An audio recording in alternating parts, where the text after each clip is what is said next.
প্রিয় শিক্ষার্থীরা, আশা করি তোমরা সবাই ভালো আছো। আমরা ধারাবাহিকভাবে অনলাইন ক্লাস নিয়ে তোমাদের সামনে আসছি। আশা করছি তোমরা আমাদের পরিশ্রম করে তৈরি করা এইসব ক্লাসের প্রতি মনোযোগ দিচ্ছ, ফলো করছো এবং শিক্ষা প্রতিষ্ঠান বন্ধ থাকলেও নিজের বাসায় বা নিজের ঘরে বসে নিজেদের পড়াশোনাকে চালিয়ে নিচ্ছ।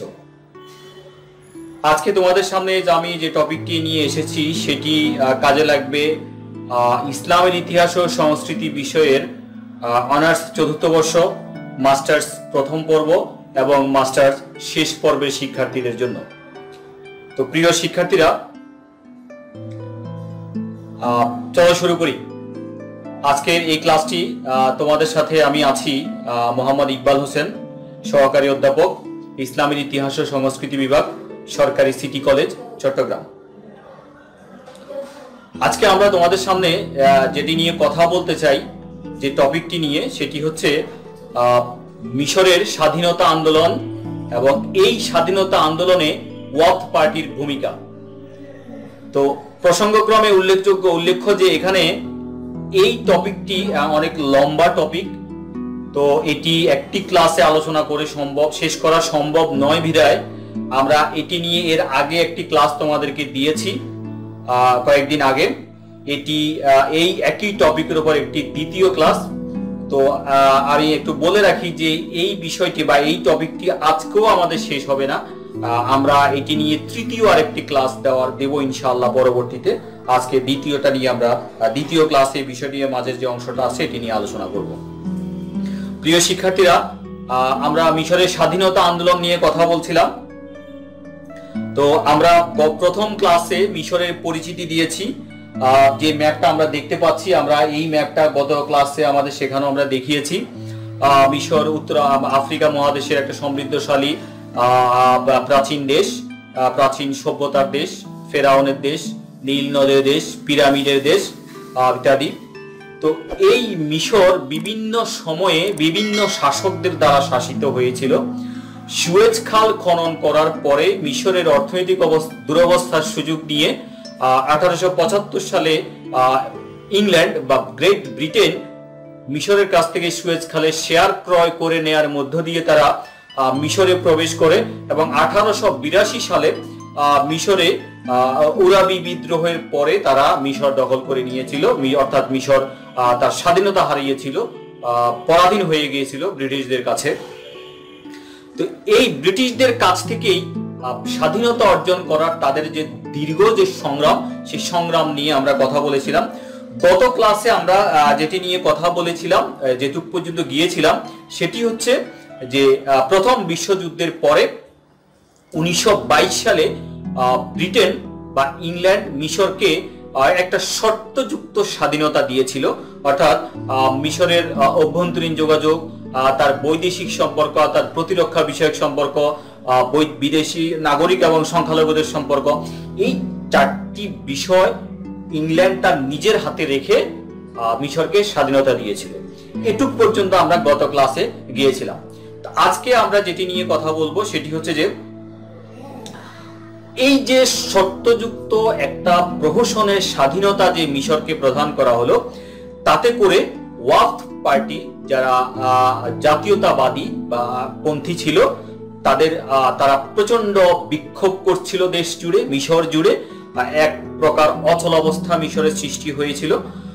তো এই বিক্ষোভ দমন করার জন্য ব্রিটিশ রেসিডেন্ট যিনি ছিলেন মিশরে, তিনি সামরিক আইন যেটা আগে থেকেই জারি ছিল সেটিকে আরো জোরদার করেছিলেন এবং ওয়াফদ পার্টির সদর দপ্তর যেটি ছিল, যেটাকে বায়াতুল উমারাহ বলা হয়, সেটি তিনি বন্ধ করে দিয়েছিলেন।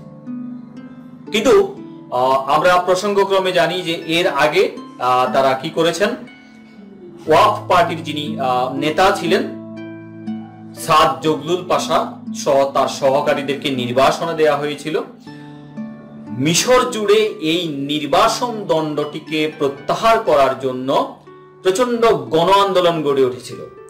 গণচাপের মুখে 1923 সালের মার্চ মাসে জগলুল পাশাকে তার সহযোগীদেরকে সহ মুক্তি দেওয়া হয়েছিল এবং 1923 সালের জুলাই মাসে সামরিক আইন প্রত্যাহার করে নিতে ব্রিটিশরা বাধ্য হয়েছিল এবং মাঝখানে 1923 সালের এপ্রিল মাসে তারা মিশরের জন্য একটি সংবিধান ঘোষণা করেছিল, রাজা ঘোষণা করেছিলেন ব্রিটিশদের সহযোগিতা বা ব্রিটিশদের প্রত্যক্ষ ছত্রছায়ায়, এবং ঘোষণা দিয়েছিলেন যে মিশরে একটি সাধারণ নির্বাচন অনুষ্ঠিত হবে। তো প্রিয় শিক্ষার্থীরা, এই ঘোষণা অনুযায়ী 1924 সালের 12 জানুয়ারি মিশরে প্রথমবারের মতো একটি সাধারণ নির্বাচন অনুষ্ঠিত হয়। সেখানে ওয়াফদ পার্টি, যেটা নেতৃত্বে ছিলেন সাদ জগলুল পাশা, তারা 90% ভোট পেয়েছিল। অর্থাৎ মিশরের পার্লামেন্টের 215টি আসনের মধ্যে 188টি আসনে বিজয়ী হয়েছিল ওয়াফদ পার্টি, আর অন্যান্য সকল দল মিলে পেয়েছিল সব মিলিয়ে 27টি আসন। জগলুল পাশা মিশরের প্রথম প্রধানমন্ত্রী হিসেবে নির্বাচিত হন। আমরা স্ক্রিনে জগলুল পাশার ছবি দেখতে পাচ্ছি। ইনি হচ্ছেন সাদ জগলুল পাশা, যিনি মিশরের স্বাধীনতা আন্দোলনের প্রাণ পুরুষ যাকে বলা হয়। মিশরের স্বাধীনতা আন্দোলন যাকে ঘিরে আবর্তিত হয়েছিল এবং অর্জনের পথে এগিয়ে যাচ্ছিল।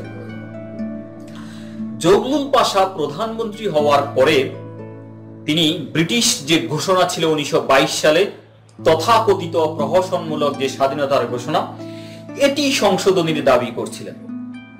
এবং ব্রিটেনে তখন প্রধানমন্ত্রী বা রাজনৈতিক ক্ষমতায় ছিল লেবার পার্টি, যারা কিছুটা উদার মনা, এবং প্রধানমন্ত্রী ছিলেন রামসে ম্যাকডোনাল্ড। রামসে ম্যাকডোনাল্ডকে আমরা স্ক্রিনে দেখতে পাচ্ছি। ইনি হচ্ছেন ইংল্যান্ডের প্রধানমন্ত্রী ছিলেন। কোন সময়ের কথা? যখন 1923 সালের কথা, 24 সালের কথা আমরা বলছি। লেবার পার্টির নেতা প্রধানমন্ত্রী রামস ম্যাকডোনাল্ড জগলুল পাশার এই দাবির প্রতি খুব একটা আগ্রহ দেখাননি। বিশেষ করে সুদান প্রশ্নে দুই প্রধানমন্ত্রীর আলোচনা ভেঙে গিয়েছিল। অর্থাৎ সুদানের বিষয়ে সিদ্ধান্ত কি হবে, এই বিষয় নিয়ে দুই প্রধানমন্ত্রী কোনো ঐক্যমতে আসতে পারেননি, ফলে আলোচনা ভেঙে যায়। এর মাঝে আলোচনা ভেঙে যাওয়ার পরে মিশরীয়রা বিক্ষুব্ধ হয় এবং মিশরে যে সমস্ত ব্রিটিশ অফিসাররা কর্মরত ছিলেন তাদের ঔপনিবেশিক শাসনকে ধরে রাখা এবং সুদৃঢ় করার জন্য তাদের উপর সশস্ত্র আক্রমণ হওয়া শুরু হয় মিশর জুড়ে।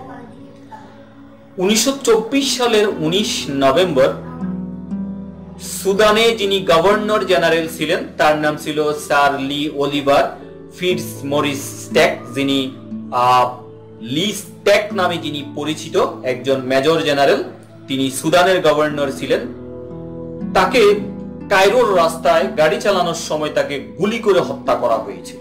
যে বিক্ষোভের কথা আমরা একটু আগে বলেছিলাম, সেই বিক্ষোভের রেশ ধরে লি স্ট্যাককে হত্যা করা হয়েছিল। এতে করে ব্রিটিশ সরকার অত্যন্ত ক্ষুব্ধ হয়ে পড়ে এবং সেই ক্ষুব্ধতার বহিঃপ্রকাশ হিসাবে ব্রিটিশ হাই কমিশনার এডমন্ড অ্যালেনবি তিনি মিশর সরকারকে একটি চরমপত্র প্রেরণ করেন। এটি মিশর পার্লামেন্টে তিনি পাঠ করেন। আমরা স্ক্রিনে সেই বিখ্যাত লি স্ট্যাকের ছবি দেখতে পাচ্ছি, যিনি সুদানের গভর্নর জেনারেল ছিলেন, মেজর জেনারেল স্যার অলিভার ফিটজমরিস লি স্ট্যাক নামে পরিচিত। তাকে হত্যা করা হয়েছিল। তার এই হত্যাকাণ্ডটা ঘিরে মিশরের অভ্যন্তরীণ রাজনীতি, মিশরে ব্রিটিশদের উপনিবেশিক শাসন, পুরো বিষয়টাকে মারাত্মকভাবে প্রভাবিত করেছিল। কিভাবে? যেটা বললাম যে মিশরের ব্রিটিশ হাই কমিশনার এডমন্ড অ্যালেনবি তিনি একটি চরমপত্র মিশর পার্লামেন্টে পাঠ করেছিলেন। সেখানে বলা হয়েছিল যে কি করতে হবে, হত্যাকারীদেরকে বিচারের আওতায় আনতে হবে, মিশর সরকারকে ক্ষমা প্রার্থনা করতে হবে এবং 5 লক্ষ পাউন্ড ক্ষতিপূরণ দিতে হবে। 4 নাম্বার হচ্ছে রাজনৈতিক বিক্ষোভের উপর নিষেধাজ্ঞা দিতে হবে, অর্থাৎ মিশর জুড়ে যে বিক্ষোভ চলছিল সেটাকে নিষিদ্ধ করে দিতে হবে। 24 ঘন্টার মধ্যে সুদান থেকে মিশরীয় সেনাবাহিনী প্রত্যাহার করে নিতে হবে এবং অর্থ, বিচার এবং স্বরাষ্ট্র মন্ত্রণালয়ে ব্রিটিশ উপদেষ্টা গ্রহণ করতে হবে। একটু আবার বলছি আমি, অর্থ, বিচার এবং স্বরাষ্ট্র মন্ত্রণালয়ে ব্রিটিশ উপদেষ্টা গ্রহণ করতে হবে। আমরা একটু যদি পিছনে যাই, 1922 সালে যে স্বাধীনতা মিশরকে দেওয়া হয়েছিল সেখানে 4টা বিষয় ইংল্যান্ড তার নিজের হাতে রেখে দিয়েছিল। কি কি ছিল? যোগাযোগ, প্রতিরক্ষা, বৈদেশিক সম্পর্ক, বৈদেশিক নাগরিকদের সুরক্ষা। এই 4টা জিনিস ইংল্যান্ড তার নিজের হাতে রেখে মিশরকে স্বাধীনতা দিয়েছিল। লিজ টেকের হত্যাকাণ্ডকে কেন্দ্র করে ব্রিটেন যে দাবি করেছিল ইংল্যান্ডের কাছে, সে দাবিতে বলা হচ্ছে অন্যান্য যে দাবিগুলো বলছি এতক্ষণ তার পাশাপাশি আরো কি বলা হলো? বলা হচ্ছে যে অর্থ, বিচার এবং স্বরাষ্ট্র মন্ত্রণালয়ে ব্রিটিশ উপদেষ্টা গ্রহণ করতে হবে, অর্থাৎ এগুলো ব্রিটিশরা পরিচালনা করবে। আসলে একটি দেশের এই সমস্ত বিষয়গুলো, আগের 4টি, এই 3টি, এই 7টি বিষয় যদি বিদেশি একটা বড় শক্তির হাতে থেকে যায়, এটাকে আসলে স্বাধীনতা বলে না। তো এর বাইরে এডমন্ড অ্যালেনবি, যিনি মিশরে নিযুক্ত ব্রিটিশ হাই কমিশনার ছিলেন, তিনি আরো একটা দাবি করেছিলেন। সেটা ছিল যে মিশর সরকার কি করবে? তার নিজস্ব অর্থায়নে নীল নদের পানি প্রত্যাহার করে নিয়ে কি করবেন? সুদানের জাজিরা অঞ্চলে সেচ ব্যবস্থাকে সম্প্রসারণ করবে। অর্থাৎ মিশর নিজের অর্থ দিয়ে নীল নদের পানি নিজেরা ব্যবহার না করে বন্ধ করিয়ে সুদানে দিয়ে দিতে হবে। সাদ জগলুল পাশা, মিশরের প্রথম সাধারণ নির্বাচনে নির্বাচিত প্রধানমন্ত্রী, তিনি কোনোভাবেই এই দাবিটি মেনে নিতে রাজি ছিলেন না। তিনি শুধু চেয়েছিলেন যে তিনি ওই যে হত্যাকারীদের বিচার, ক্ষতিপূরণ, ক্ষমা প্রার্থনা, এই 3টি দাবি মেনে নেবেন। অন্য কোনো দাবি বা সুদান থেকে মিশরীয় বাহিনী প্রত্যাহার করা, অর্থ, স্বরাষ্ট্র এবং বিচার মন্ত্রণালয়ে তাদের উপদেষ্টা গ্রহণ করা, বা সুদানের জাজিরা অঞ্চলে সেচ ব্যবস্থাকে সম্প্রসারিত করা, বা নীল নদের পানি প্রত্যাহার করে তাদেরকে দিয়ে দেওয়া, এগুলো মানতে তিনি রাজি ছিলেন না। এখানে একটা কথা বলা দরকার যে এডমন্ড অ্যালেনবি, ব্রিটিশ হাই কমিশনার, তিনি এই চরমপত্রটি দাবি সম্বলিত ব্রিটিশ মিশর পার্লামেন্টে যখন পাঠ করেন, তখন একটি ব্রিটিশ সেনাদল সশস্ত্র অবস্থায় মিশরের পার্লামেন্টটাকে চারপাশ থেকে ঘিরে রেখেছিল। তখন মিশরের পার্লামেন্টের অভ্যন্তরে যারা সদস্য ছিলেন, সংসদ সদস্য ছিলেন, অত্যন্ত ভীত, সন্ত্রস্ত, জীবন সংশয়ে তারা ভুগছিলেন। আসলে এডমন্ড অ্যালেনবির এই আচরণ বা ব্রিটিশ সরকারের আচরণ, এটি শুধু উদ্ধত আচরণ ছিল না, এটা উপনিবেশিক মানসিকতার একটা নগ্ন বহিঃপ্রকাশ ছিল।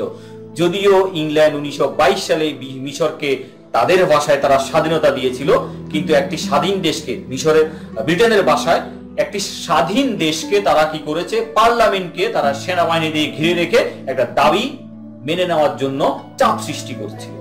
কিন্তু মিশরের যিনি নেতা ছিলেন, প্রধানমন্ত্রী সাদ জগলুল পাশা, তিনি এই দাবি মেনে নিতে কোনোভাবে রাজি ছিলেন না। এই সমস্ত দাবি আদায় করার জন্য ব্রিটিশ সেনাবাহিনী কি করেছিল? আলেকজান্দ্রিয়া বন্দরের কাস্টমস হাউসটা তারা দখল করে নিয়েছিল। ফলে সাদ জগলুল পাশা পদত্যাগ করেছিলেন, তিনি এসব দাবি মানিয়ে নিতে রাজি ছিলেন না। ফলে জিরোয়ার পাশা একটি সরকার গঠন করেন, যেটি অওয়াফদ সরকার, অর্থাৎ এটা ওয়াফদ পার্টির সরকার নয়, গঠন করেন, এবং ব্রিটিশদের সকল দাবি তিনি মেনে নিয়েছিলেন। অর্থাৎ এই সমস্ত দাবি মেনে নিবেন, এই শর্ত নিয়েই তিনি সরকার গঠন করেছিলেন, জিরোয়ার পাশা। এর ফলে কি হয়েছিল? মিশর প্রশাসনের উপর ব্রিটিশদের যে প্রভাব আগে থেকেই ছিল 1922 সালের স্বাধীনতার ঘোষণা অনুযায়ী, সেটা আরো কি হয়? দৃঢ় হয়। সুদান থেকে মিশরীয় বাহিনী প্রত্যাহার করার ফলে কি হয়েছিল? সুদানে মিশরের যে প্রভাব প্রতিপত্তি ছিল সেটি নষ্ট হয়ে যায়, বন্ধ হয়ে যায়, ধ্বংস হয়ে যায়। ফলে 1899 সালে সুদানে যে কন্ডোমিনিয়াম শাসন ছিল সেটির অবসান ঘটে। এখন প্রিয় শিক্ষার্থীরা, কন্ডোমিনিয়াম শাসন বলতে আমরা কি বুঝাই? কন্ডোমিনিয়াম শব্দের অর্থ হচ্ছে কোন একটা রাষ্ট্রে বা কোন একটা অঞ্চলে যদি দ্বৈত শাসন থাকে। কিরকম দ্বৈত শাসন? এটা হচ্ছে সেই দ্বৈত শাসনকে বোঝাচ্ছে কন্ডোমিনিয়াম মানে, যেখানে দুটো সার্বভৌম রাষ্ট্র কি করে? দুটো সার্বভৌম রাষ্ট্রের কর্তৃত্ব বহাল থাকলে সেটাকে কন্ডোমিনিয়াম শাসন বলে। মানে সুদানে তখন মিশর এবং ইংল্যান্ড দুই পক্ষের যৌথ শাসন ছিল, এবং মিশর এবং ব্রিটেন দুটোই সার্বভৌম রাষ্ট্র ছিল, ফলে এটাকে কন্ডোমিনিয়াম শাসন বলছে। এই চরমপত্র মেনে নেওয়ার ফলে, লিয়েস্টেক হত্যাকাণ্ডের পরে ঘোষিত এই চরমপত্র, এটি মেনে নেওয়ার ফলে এই কন্ডোমিনিয়াম শাসনের অবসান ঘটে, অর্থাৎ সুদানের উপর মিশরের কর্তৃত্ব তারা হারিয়ে ফেলে। তো এরপরে নানা ঘটনা প্রবাহে 1926 সালে মিশরে আবার একটি নির্বাচন অনুষ্ঠিত হয়। আবারও সেই নির্বাচনে ওয়াফদ পার্টি মোট 214টি আসনের মধ্যে 144টি আসন লাভ করে সংখ্যাগরিষ্ঠতা অর্জন করে। যদিও 23-24 সালের নির্বাচনে তারা যে পরিমাণ ভোট মেজরিটি পেয়েছিল সেরকম না পারলেও সরকার গঠন করার মতো মেজরিটি তারা পেয়েছিল। স্বাভাবিকভাবে ওয়াফদ পার্টি যখন ক্ষমতা রাজনীতি নির্বাচনে জয়লাভ করলো, ওয়াফদ পার্টি যখন সরকার গঠন করবে স্বাভাবিকভাবেই ওয়াফদ পার্টির প্রধান সাদ জগলুল পাশা কি করবেন, প্রধানমন্ত্রী হবেন। কিন্তু ইংল্যান্ড তীব্রভাবে আপত্তি করলো। তারা বলল যে না, জগলুল পাশাকে প্রধানমন্ত্রী করা যাবে না। এবং এই আপত্তির কথা কি করলেন, এডমন্ড অ্যালেনবি যিনি ব্রিটিশ হাই কমিশনার ছিলেন তিনি মিশরকে এটা জানিয়ে দিলেন।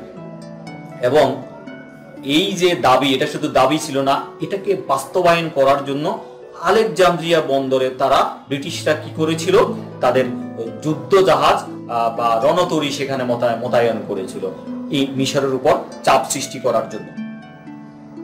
তো তারপরেও মিশরের চেম্বার কি করলো, চেম্বার বা মিশরের যেটি আইনসভা সেটাকে চেম্বার বলে, আমরা আগেও বলেছি, তারা জগলুল পাশাকে প্রধানমন্ত্রী ঘোষণা করলো। কিন্তু জগলুল পাশা পরিপূর্ণভাবে একটা ওয়াফদ ক্যাবিনেট গঠন করতে পারলেন না, অর্থাৎ ওয়াফদ মন্ত্রিসভা গঠন করতে পারলেন না। তিনি যে মন্ত্রিসভা গঠন করলেন সেখানে উদারপন্থী 3 জন আর ওয়াফদ পার্টি থেকে 7 জন, মোট 10 জন নিয়ে, উদারপন্থী 3 জন, ওয়াফদ পার্টি থেকে 7 জন, মোট 10 জন নিয়ে একটি কি করলেন, মন্ত্রিসভা গঠন করেছিলেন। তো 1927 সালে সাদ জগলুল পাশা মারা যান। সাদ জগলুল পাশার এই মৃত্যু কি করেছে, মিশরের স্বাধীনতা আন্দোলনকে বড় একটা ধাক্কা দিয়েছিল। কারণ সাদ জগলুল পাশা আগাগোড়া একজন জাতীয়তাবাদী নেতা ছিলেন। কোন ধরনের হুমকি ধুমকি, নির্বাসন, চাপের কাছে তিনি মাথা নত করতে অভ্যস্ত ছিলেন না। ফলে তিনি মারা যাওয়ায় মিশরীয়দের অপূরণীয় ক্ষতি হয়েছিল। মোস্তফা নাহাস পাশা তিনি ওয়াফদ পার্টির প্রধান হিসেবে দায়িত্ব গ্রহণ করেন। এদিকে মিশরের রাজনীতিতে ওয়াফদ পার্টির প্রভাব কমানোর জন্য রাজা ফুয়াদ তিনি ব্রিটিশ সরকারের সমর্থন পুষ্ট বা পৃষ্ঠপোষকতা পুষ্ট ছিলেন। তিনি মিশরের বিখ্যাত আল আজহার বিশ্ববিদ্যালয়কে ব্যবহার করার সিদ্ধান্ত নেন। সেখান থেকে বিভিন্ন ঘোষণা স্কলারদেরকে দিয়ে, আলেমদেরকে দিয়ে তিনি দিয়েছিলেন। এবং উচ্চাভিলাষী কিছু রাজনীতিবিদ তার সাথে এখানে জড়িত হয়েছিল, সাড়া দিয়েছিল। স্বাভাবিকভাবে ব্রিটেনের সাপোর্টে তার এই উদ্যোগ সফল হয়েছিল। কিভাবে, যে রাজার ফুয়াদের পৃষ্ঠপোষকতায় এই সময় মিশরে কিছু রাজনৈতিক দল গঠন হয়েছিল। কিরকম, যেমন মাহমুদ পাশার নেতৃত্বে 1922 সালে লিবারেল কনস্টিটিউশনাল পার্টি গঠিত হয়েছিল।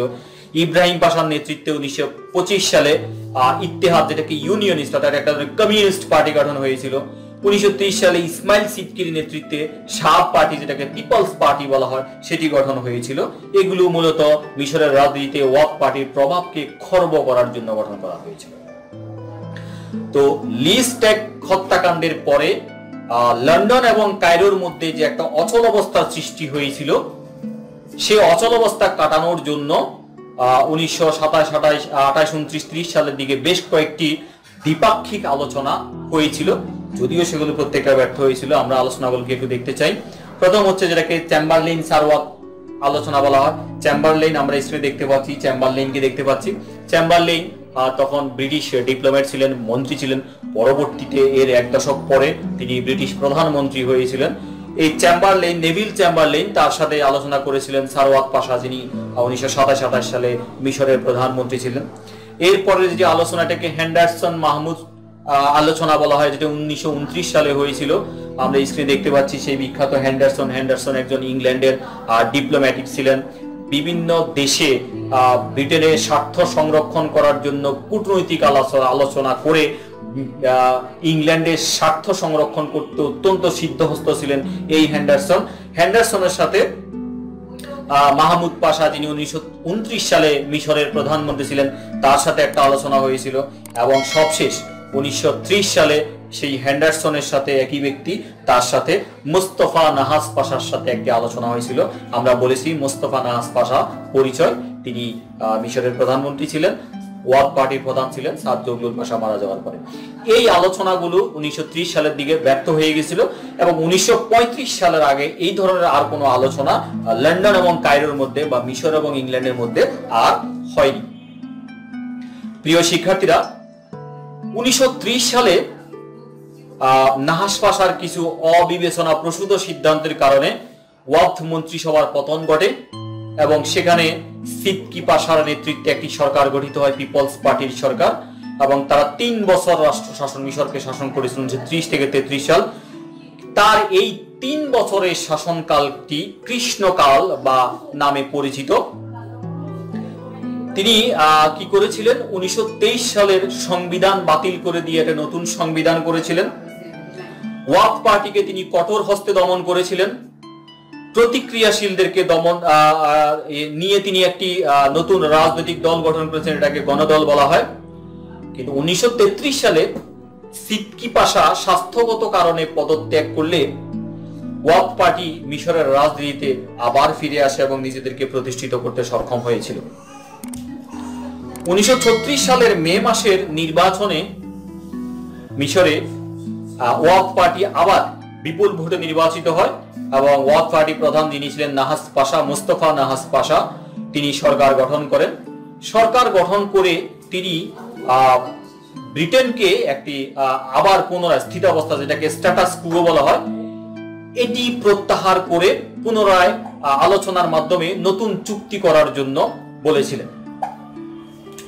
তো ব্রিটিশ সরকার তারা তড়িঘড়ি করে সে আহ্বানে সাড়া দিয়েছিলেন। এর পিছনে বেশ কিছু কারণ ছিল। কারণ কি ছিল, ওই সময় দক্ষিণ পূর্ব ভূমধ্যসাগর এবং লোহিত সাগরে ইতালির সামরিক তৎপরতা বেশ বেড়ে গিয়েছিল। ইতালির রাষ্ট্র ক্ষমতায় তখন ছিলেন মুসোলিনি, যিনি ফ্যাসিস্ট শাসক হিসাবে পৃথিবীতে কুখ্যাত হয়ে আছেন। এই কুখ্যাত শাসক যখন তার সামরিক তৎপরতা ভূমধ্যসাগর এবং লোহিত সাগরে শুরু করলেন, এটি মিশরের জন্য যেমন উদ্বেগের ছিল, তার চাইতে অনেক বেশি উদ্বেগের ছিল ইংল্যান্ডের জন্য। 1936 সালে ইতালি যখন আবিসিনিয়া বা ইথিওপিয়া আক্রমণ করে, তখন মিশরের অখণ্ডতা বিপন্ন হয়ে পড়ে এবং তারা ভীত সন্ত্রস্ত হয়ে পড়ে। মিশরবাসী মনে করলো যে ফ্যাসিস্ট মুসোলিনির চাইতে মানবিক গুণসম্পন্ন ব্রিটিশ আধিপত্য মেনে নেওয়া অনেক বেশি শ্রেয় ছিল। কেন ব্রিটিশ মিশরীয়বাসী এটি মনে করেছিল, সেটি আমরা একটি ম্যাপ যদি দেখি স্ক্রিনে, সে ম্যাপ আমরা দেখতে পাচ্ছি। দেখো প্রিয় শিক্ষার্থীরা, ম্যাপে আমরা 3টি অঞ্চলকে আমরা কমলা রং দিয়ে মার্কিং করে রেখেছি। দেখো একদম উপরে আছে, দেখা যাচ্ছে সেটি হচ্ছে ভূমধ্যসাগর নীল রঙের। মাঝখানে আমরা দেখতে পাচ্ছি লম্বা করে, এটা লোহিত সাগর রেড সি। একদম এর নিচে আমরা এখানে দেখতে পাচ্ছি এটি হচ্ছে ইথিওপিয়া। এখন মুসোলিনি ভূমধ্যসাগর, লোহিত সাগর এগুলোতে তার যুদ্ধ জাহাজ নিয়েছেন এবং ইথিওপিয়া দখল করে নিয়েছেন। এখন দেখো ইথিওপিয়ার পাশেই কিন্তু আমরা আলাদা দুটো রং দিয়ে ইজিপ্ট বা মিশর এবং সুদানকে মার্ক করে রেখেছি। তার মানে আমরা ম্যাপে যেটা দেখতে পাচ্ছি, মিশর এবং সুদান এই দুটো রাষ্ট্রকে বা দুটো অঞ্চলকে মুসোলিনি কি করেছিলেন, 3 পাশ থেকে ঘিরে ধরেছিলেন। ফলে মিশরে, আফ্রিকা অঞ্চলে, দূর প্রাচ্যে ব্রিটেন তার প্রভাব ক্ষুণ্ণ হতে পারে এই আশঙ্কা ব্যক্ত করেছিল। আবার মিশরীয়রা ভীত ছিল যে মুসোলিনি যদি মিশর দখল করে নেন, তাহলে একজন ফ্যাসিস্ট শাসকের দখল করে নেওয়ার চাইতে মানবিক গুণসম্পন্ন ব্রিটিশদের অধীনে থাকা অনেক বেশি শ্রেয় ছিল। ফলে দুপক্ষের ভাবনা এখানে একত্রিত হয়ে যায়, মানে মিলে যায়। ফলে তারা একটা চুক্তিতে আসার জন্য কি করেন, আলোচনা শুরু করেন। এবং এই আলোচনার পরে 1936 সালের 13ই ফেব্রুয়ারি নাহাস পাশার নেতৃত্বাধীন মিশরীয় একটা প্রতিনিধি দল গঠিত হয়। এই প্রতিনিধি দলের সাথে তখনকার মিশরীয় যিনি হাই কমিশনার ছিলেন মিশরে, ব্রিটিশ হাই কমিশনার, তার নাম ছিল স্যার মাইলস ল্যামসন। দুপক্ষের মধ্যে একটা দ্বিপাক্ষিক একটা বাইল্যাটারাল একটা ডিসকাশন হয়। এটা শেষে 26 আগস্ট 1936 সালে লন্ডনে একটা বিখ্যাত চুক্তি হয়েছিল, যেটাকে ইঙ্গো মিশরীয় চুক্তি 1936 বা অ্যাংলো ইজিপশিয়ান ট্রিটি 1936 বলা হয়ে থাকে। তো সেই চুক্তির শর্তগুলো কি ছিল, প্রধান ধারাগুলো কি ছিল? প্রথমত বলা হচ্ছিল যে মিশরে ব্রিটিশ দখলদারিত্বের অবসান করা হলো। তারপর বলা হলো যে মিশর এবং ব্রিটেন পরস্পরকে রাষ্ট্রীয়ভাবে যারা প্রতিনিধিত্ব করবে তাদেরকে রাষ্ট্রদূত বলা বা অ্যাম্বাসেডর বলা হবে, বা এই পদমর্যাদা তারা পাবেন। মিশর লিগ অব নেশনস এর সদস্যপদ পাওয়ার জন্য আবেদন করবে এবং সেই আবেদন যাতে পাস হয় বা এই সদস্যপদ যাতে মিশর পেতে পারে এটার জন্য ব্রিটেন সর্বতভাবে চেষ্টা করবে। এটা ছিল 3 নাম্বার বা শর্ত। আমরা জানি যে বর্তমান যেটি ইউনাইটেড নেশনস সম্মিলিত জাতিপুঞ্জ এটি গঠিত হয়েছিল দ্বিতীয় বিশ্বযুদ্ধের পরে। তার আগে যেটি ছিল পৃথিবীতে এই ধরনের আরেকটি সংগঠন, সেটাকে বলা হচ্ছে লিগ অব নেশনস। এর পরে শর্ত ছিল যে মিশর এবং ব্রিটেন কোনো পক্ষই পরস্পরের মৈত্রী এবং এই চুক্তি বিরোধী কোনো বৈদেশিক নীতি কখনো গ্রহণ করবে না। এরপরে যেটি ছিল সেটি হচ্ছে যে কোনো পক্ষ যদি যুদ্ধে জড়িয়ে যায় অপর পক্ষ তার মিত্র হিসেবে কাজ করবে, সাহায্য করবে।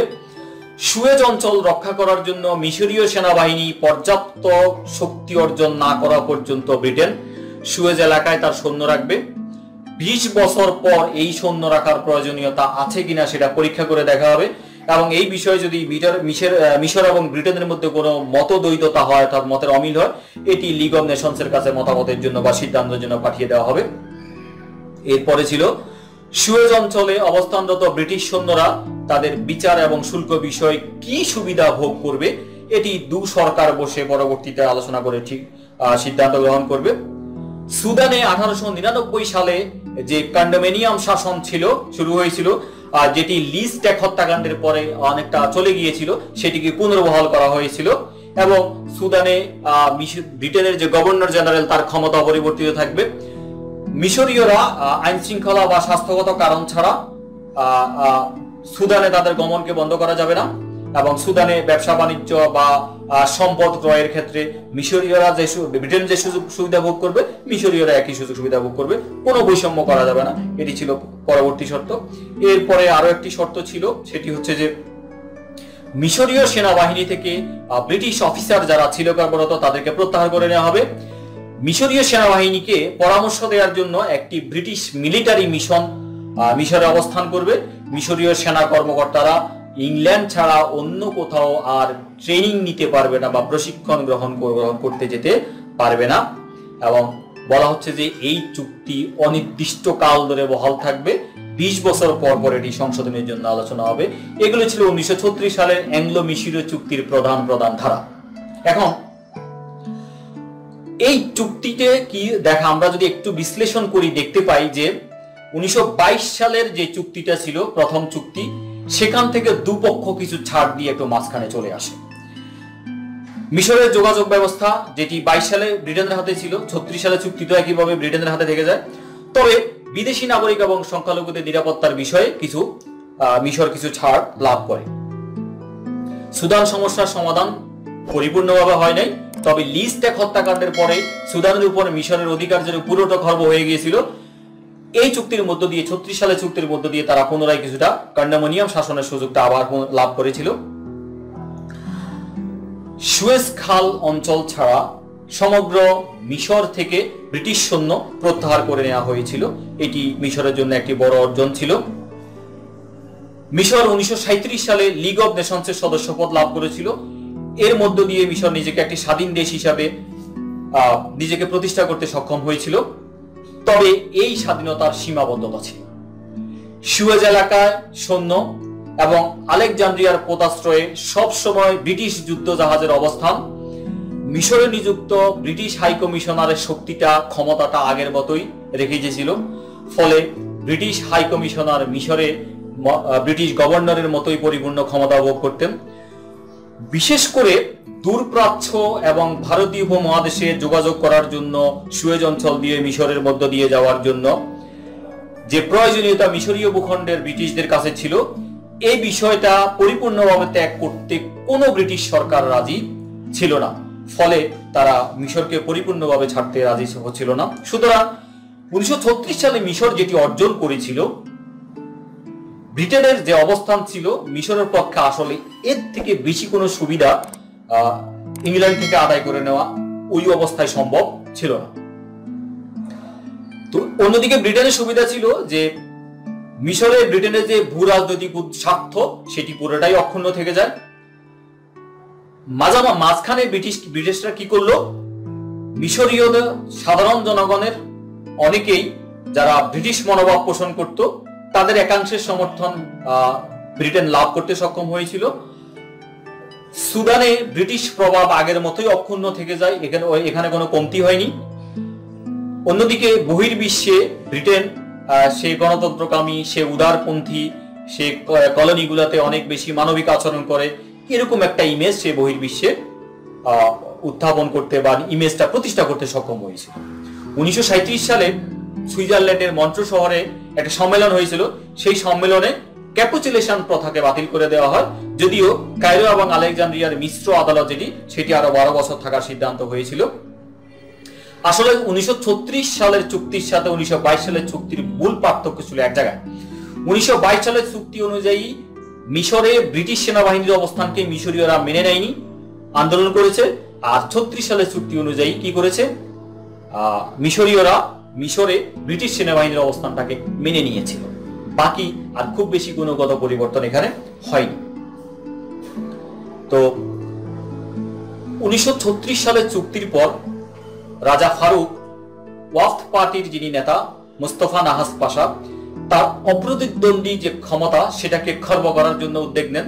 ব্রিটিশরা এখানে তাকে সাপোর্ট দেয়। সেই সাপোর্ট নিয়ে তিনি মোস্তফা নাহাস পাশাকে কি করেন, সাসপেন্ড করেন, বহিষ্কার করেন। পরে মাহমুদ পাশাকে প্রধানমন্ত্রী হিসাবে নিয়োগ দেন এবং 1938 সালে একটা পার্লামেন্ট নির্বাচন দিয়েছিলেন।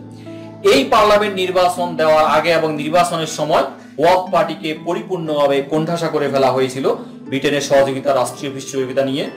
ফলে ওয়াফদ পার্টি এই নির্বাচনে মিশরে 264টা আসনের মধ্যে মাত্র 12টা আসন লাভ করে।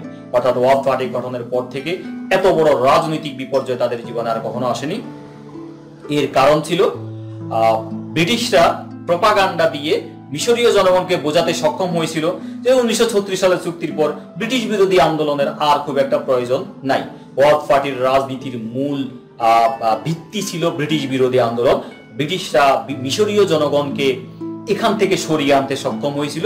ফলে ওয়াফদ পার্টির একটা রাজনৈতিক বিপর্যয় ঘটেছিল সেই নির্বাচনে, 38 সালের নির্বাচনে। কিন্তু ওয়াফদ পার্টি নির্বাচনে হেরে গেল, ব্রিটিশদের পছন্দসই রাজনৈতিক দল ক্ষমতা গঠন করলো। কিন্তু ব্রিটিশদের নীতির কারণে মিশরের রাজনৈতিক অচল অবস্থা ক্রমাগত ঘনীভূত হচ্ছিল।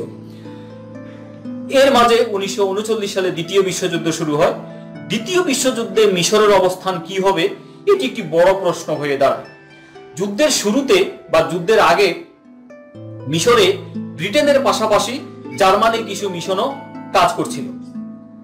হিটলারের বিখ্যাত প্রচার মন্ত্রী যিনি ছিলেন ডক্টর গোয়েবলস, আমরা নাম শুনেছি, গোয়েবলসীয় প্রচারণার কথা আমরা প্রায় সময় শুনে থাকি। ডক্টর গোয়েবলস সহ অনেকগুলো জার্মানির কূটনৈতিক মিশনের সময় মিশর সফর করে।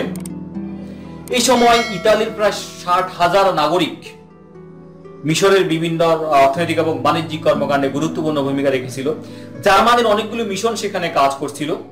ইতালি এবং জার্মানির বেশ কয়েকটি রেডিও স্টেশন মিশর থেকে আরবি ভাষায় মিশরীয়দের জন্য অনুষ্ঠান প্রচার করত এবং মিশরীয় জনগণের কাছে এই অনুষ্ঠানগুলোর মিশরীয় জনগণের মনে জার্মানি এবং ইতালি সম্পর্কে যে সফট কর্নারটা ছিল, এই সফট কর্নারের বাইরে গিয়ে ব্রিটেনের প্রত্যাশা অনুযায়ী জার্মানির বিরুদ্ধে সিদ্ধান্ত গ্রহণ করার জন্য মিশরীয় রাজনীতিবিদদের জন্য বেশ কঠিন ছিল।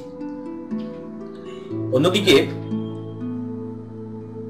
এখন মিশরীয় রাজনীতিবিদরা একটা দুটো দ্বিধাদ্বন্দ্বে পড়ে গেলেন। এক হচ্ছে তারা কি মিত্র বাহিনী তথা ব্রিটিশদেরকে সহযোগিতা করে আস্তে আস্তে পূর্ণ স্বাধীনতার দিকে এগিয়ে যাবে, নাকি জার্মানিকে সমর্থন করবে।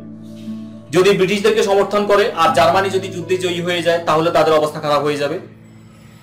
যদি জার্মানিকে সমর্থন করে আর ব্রিটেনকে সমর্থন করে আর জার্মানি জয়ী হয়ে যায় তাহলে তাদের অবস্থা খারাপ হয়ে যাবে। ফলে তারা দ্বিধাদ্বন্দ্ব ভুগতে থাকে। কিন্তু এই অবস্থায় কায়রোতে বিপুল সংখ্যক ব্রিটিশ সৈন্য, কমনওয়েলথভুক্ত দেশগুলোর সৈন্য, মিত্র বাহিনীর সৈন্যের অবস্থান করছিল। অন্যদিকে যুদ্ধের প্রথম দিকে ইউরোপীয় রণাঙ্গনে জার্মান সেনাবাহিনীর বা জার্মানির যে অস্বাভাবিক কিছু দ্রুতগতির সাফল্য তাদের এই দ্বিধাদ্বন্দ্ব অবস্থাটাকে আরো বেশি বাড়িয়ে দিয়েছিল।